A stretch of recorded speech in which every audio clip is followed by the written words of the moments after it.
Hmm. They have been saying that Nigeria is the giant of Africa, but right now we are dwarf of Africa. So because of the bondage of bad, corrupt, uncared, and unwilling to work leaders. And it happened because we fail to know and realize the reality and truth behind it. The people so called our leaders are now our readers. They keep reading to our hearing every day on newspaper, magazine, radio and television. On the money they have embezzled, even they have corrupted and the likes. I didn't know the mentality that Obafemi Awolowo developed to give an example of a true leadership, which make him to still be known till this moment, even to a young kid, for free education he laid down then. Maybe he has been taught with those Yoruba adage that said, ọba tí ó jẹ tí àsìkò rẹ̀ dára, ayé ò ní gbàgbé rẹ̀. Èyí tí ó sì jẹ tí àsìkò rẹ̀ dàrú, ayé ò ní gbàgbé rẹ̀. Meaning that if the tenure of a king is good, people will say a lot about him and still be remembered for the best. But if the tenure of a king is bad, people will comment about him and still be remembered for the worst. But Awolowo decided to do what is right, which all our leaders since then failed to emulate, but rather made up their mind to choose the opposite. It is until we understand the truth and the right definition of a true leadership, then we can be free from this bondage.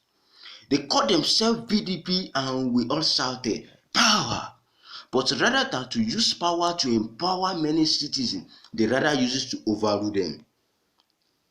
Another thing is APC and we all shouted, change!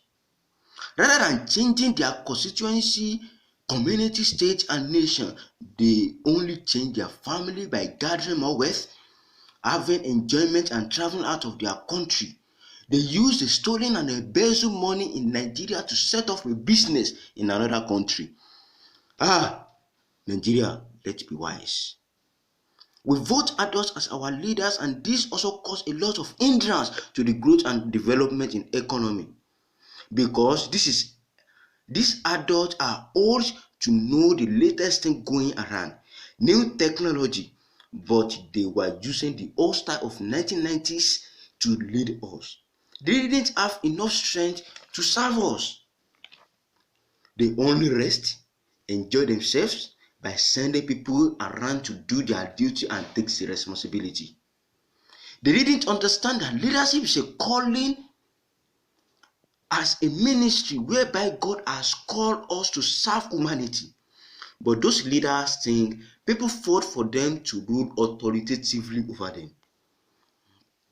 Why can't we choose a youth that can think, willing to work with his own strength to establish latent strength, build citizens and move the country to a greater height, and stop depending on other countries' products, goods and services by importation, but rather export our own product to generate more income and be independent on our own. It came to my hearing in 2005 that Nigeria were importing toothpick. This is stupidity. Ordinary toothpick that many intelligent Nigerian citizens can make and even come out with different branding, but our leaders fail to empower them. Another thing is the issue of education. I'm not surprised on many things that is going on within some institutions right now. Because how do you expect a primary school certificate holder to know the value of education?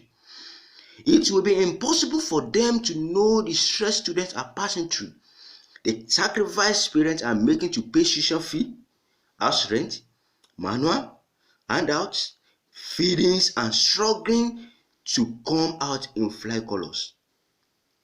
Assuming all these leaders know the importance of education, nobody will tell them before they say to academic staff union of university, ASUU. They won't wait for any permission to or protest before they reduce our tuition fee, even if not for free. and also realize that to be a gathering is not an easy task. They only took all their children to study in abroad. Why? When our leaders are not even proud of their country. What lesson are we passing to the incoming generation? And what happens next after they have graduated? The serious element out of them will benefiting for other countries, while the unserious element will come back and create nuisance in Nigeria, dipping legs into the shoes their parents, so-called our leaders, has put off. Now tell me, what is the future of Nigeria? Although I'm not supporting frauds, but when we all heard about fraudsters, we keep criticizing them, but we fail to embrace their potential. And since there is nobody to encourage them of their potential, they tend to use it in a negative way. Take for instance, Yahoo guys.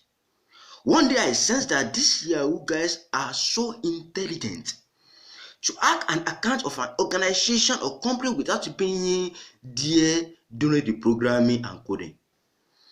To hack someone's Facebook, Twitter, Instagram, and WhatsApp account without being the inventor. I mean, this is a great skill.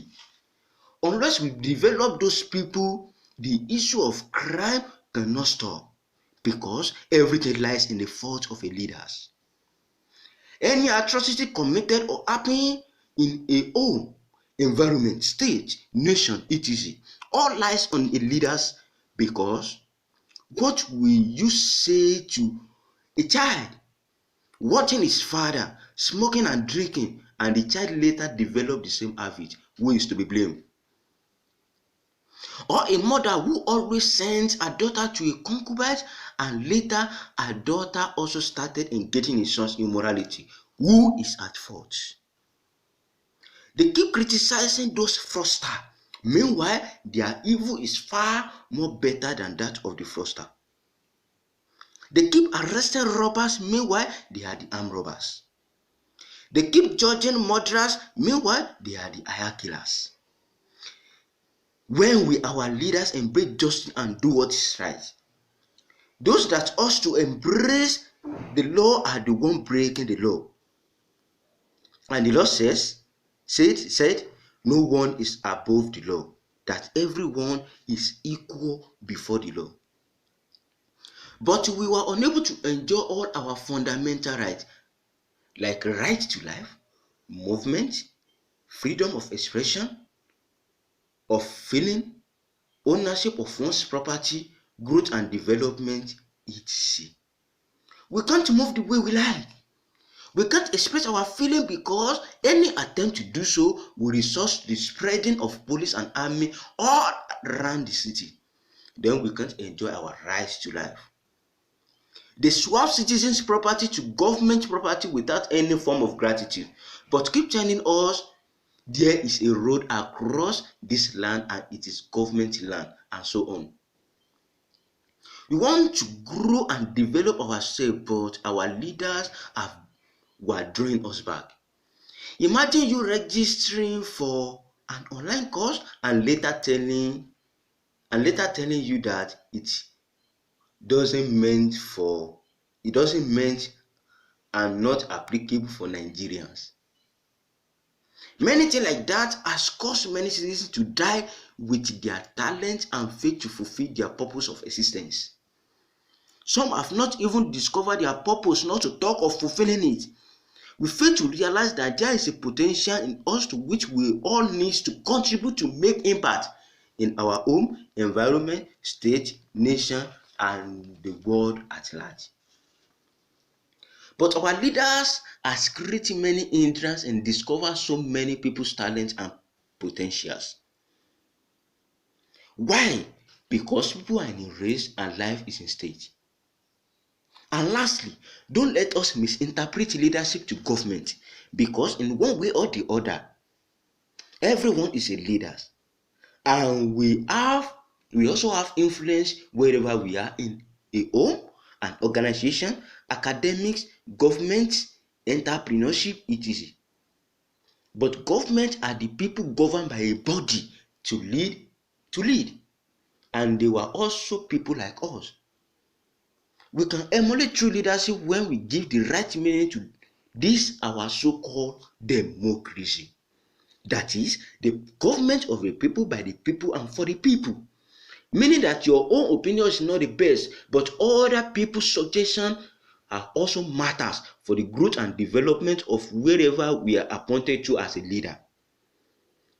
Sincerely, there is nothing wrong with our government, but the only problem we are facing here now is bad leadership.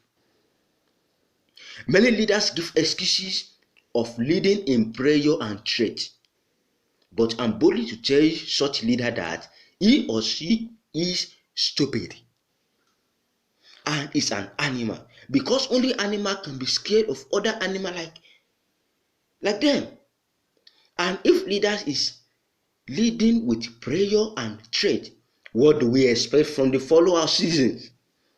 Leaders are supposed to be selfless and not selfish. Also note that no man on earth appointed you to the post, but only God did it. According to this book of Psalm chapter 128 verse 1, unless the Lord built the house, its builders labors in vain. Unless the Lord watches over the city, the watchmen stay awake in vain. And 1 Corinthians chapter 3 verse 6, I have planted, Apollos watered, but God gave the increase. Then why are you fearing man like you and despite God's judgment upon his calling to you? It will be better for you change your ways, but I'm happy to it will be better for you to change your ways. But I'm happy to tell you that the solution to put an end to this problem of bad leadership is around us. What is that? Let's start encouraging and developing our children, because they are our future and leaders of tomorrow. We start from now on. In order not to be corrupted like our today's leaders that are turned to dry fish that is not possibly harmed. Tí wọ́n ti di ẹja gbígbẹ tí kò ṣe kákò. But our children are still fresh fish to touch the right attitude, good behavior, and the fear of God.